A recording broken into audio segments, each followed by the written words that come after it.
చెప్పే అధికారం నువ్వు వాళ్ళకి ఇచ్చావా?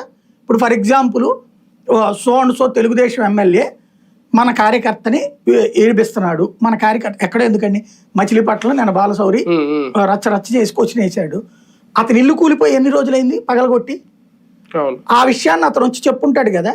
చెప్పగానే కన్సర్న్ ఎమ్మెల్యే అయినటువంటి రవీంద్రకు ఫోన్ చేసి ఇతను ఎవరైతే హరిప్రసాద్ లేకపోతే నాదెళ్ల మనోహర్ లేదా నాగబాబు ఫోన్ చేసి ఏమయ్యా మీరేంది మావాడి ఇల్లు కూల్చడం ఏంటి? ఏదైనా కోర్టు కేసు ఉంటే కోర్టు ఆర్డర్ వచ్చా కూల్చినా మేము ఒప్పుకుంటాము.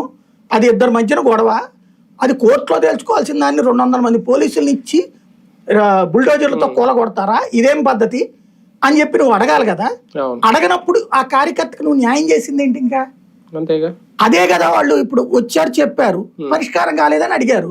అడిగితే మీరందరూ ఎట్ట మాట్లాడతారా అంటే ఏంటి అంటే ఏం జరిగినా మీరు మూసుకు కూర్చోండి, నేను పరిష్కరించడం అనేది నన్ను వదిలేసేయండి.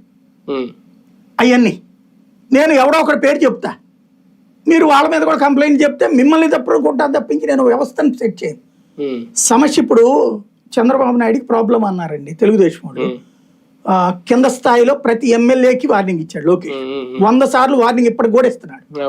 అక్కడ నువ్వు ఖచ్చితంగా పెట్టి తీరాల్సిందే మీటింగ్ అంటున్నాడు. పబ్లిక్ సమస్యని రిడ్రెస్ చేయాల్సిందని చెప్తున్నాడు. అట్లాగే తర్వాత ఈ నెల్లి చూస్తున్నాడు, అది నివేదిక తెప్పించుకుంటున్నాడు.